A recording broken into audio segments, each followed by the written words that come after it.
ಆದ್ರಿಂದ ಇವತ್ತು ನೀವೆಲ್ಲ ಕೂಡ ಇವತ್ತು ಇಷ್ಟು ದೊಡ್ಡ ಸಂಖ್ಯೆಯಲ್ಲಿ ಸೇರಿದ್ದೀರಿ.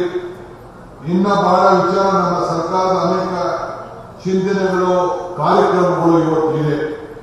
ಈಗಾಗಲೇ ನಮ್ಮ ಎಚ್ ಕೆ ಪಾಟೀಲ್ ಅವರು ಹೇಳ್ತಿದ್ದಂಗೆ ಅನೇಕ ಗ್ರಾಮೀಣ ಪ್ರದೇಶದ ಅಭಿವೃದ್ಧಿಗೆ ಅವರ ಕ್ಷೇತ್ರದಲ್ಲಿ ಇವರ ಜಿಲ್ಲೆಯಲ್ಲಿ ಈಗಾಗಲೇ ನಾವು ಯೂನಿವರ್ಸಿಟಿನ ಅವರ ಕಾಲದಲ್ಲಿ ಮಾಡಿದ್ರು. ಇವತ್ತು ನರೇಗಾ ಆ ವಿಚಾರದಲ್ಲೂ ಕೂಡ ಕೇಂದ್ರ ಸರ್ಕಾರ ಇವತ್ತು 90% ಕೊಡ್ತಾ ಇತ್ತು. ಅದ್ಯಾಕಿಂತ ಒಂದು ತೀರ್ಮಾನ ಮಾಡೋದನ್ನು ಗೊತ್ತಿಲ್ಲ. 60-40 ಕಳಿಸಿದ್ದಾರೆ. ಅವರೇ ಏನೋ ಇದು ಕೇಳ್ತೀವಿ ಅಂತ ಹೇಳ್ತಾರೆ. ನಾನು ಒಂದು ಮಾತು ಏನಕ್ಕೆ ನಾನು ಬಯಸ್ತಾ ಇದ್ದೀನಿ, ನೀವೆಲ್ಲ ಗ್ರಾಮೀಣ ಪ್ರದೇಶದಲ್ಲಿ ಪಂಚಾಯಿತಿಗಳ ಮೆಂಬರ್ಗಳು ಇದ್ದೀವಿ. ಇದು ಬಿಜೆಪಿ ಸರ್ಕಾರದಲ್ಲೂ ರಾಜ್ಯಗಳಲ್ಲೂ ಕೂಡ ಇವತ್ತು ತಂದಿರುವಂತಹ ಯೋಜನೆಗಳನ್ನ ಕಾರ್ಯರೂಪಕ್ಕೆ ತರಲಿಕ್ಕೆ ಸಾಧ್ಯ ಇಲ್ಲ. ಈ ವೇದಿಕೆಯಲ್ಲಿ ನಾನು ಇದನ್ನ ಚರ್ಚೆ ಮಾಡಕ್ಕೆ ಹೋಗುವುದಿಲ್ಲ. ಇದನ್ನ ನಾವು ನಮ್ಮದೇ ಆದಂತ ರೀತಿಯಲ್ಲಿ ಜನರಿಗೆ ಮನವರಿಕೆ ಮಾಡಿಕೊಡ್ಬೇಕು.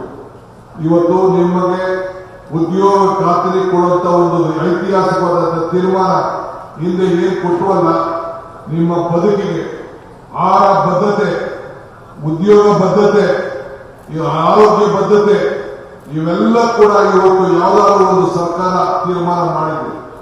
ಇವತ್ತು ರೈತರಿಗೆ ಭೂಮಿ ಕೊಡುವಂತ ಆಗಿರ್ಬೋದು. ಇವತ್ತು ದೇವರಾಜ ಯಾಕೆ ನಡೆಸ್ಕೊಡ್ತಾ ಇದ್ದೀವಿ, ಉಳಿದರಿಗೆ ಭೂಮಿ ಕೊಟ್ಟರು ಅಂತೇಳಿ. ಹಂಗೆ ಇವತ್ತು ಇಂದಿರಾಗಾಂಧಿ ಯಾಕೆ ನಡೆಸ್ಕೊಡ್ತೀವಿ, ಬ್ಯಾಂಕಿನ ರಾಷ್ಟ್ರೀಕರಣ ಮಾಡುತ್ತೆ ಅಂತೇಳಿ.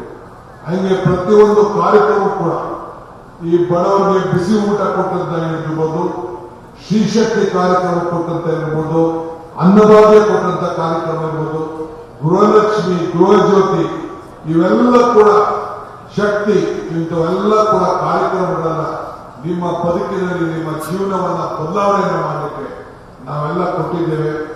ನಿಮ್ಮ ಆಶೀರ್ವಾದ ಇಲ್ಲಿ ಮುಂದಕ್ಕೆ ಮತ್ತೆ ಈ 6 ಜನ ಉತ್ತಮವಾದ ಕೆಲಸ ಮಾಡ್ತಾರಂತ ಶಾಸಕರನ್ನ ಮತ್ತೆ ವಿಧಾನಸೌಧಕ್ಕೆ ಕಳಿಸುವಂತ ಕೆಲಸವನ್ನು ತಾವೆಲ್ಲ ಸೇರಿ ಮಾಡಬೇಕು ಅಂತೇಳಿ ಪ್ರಾರ್ಥನೆ ಮಾಡಿ ನನ್ನ ಮಾತನ್ನು ಮುಗಿಸ್ತೇನೆ. ಜೈ ಹಿಂದ್, ಜೈ ಕರ್ನಾಟಕ.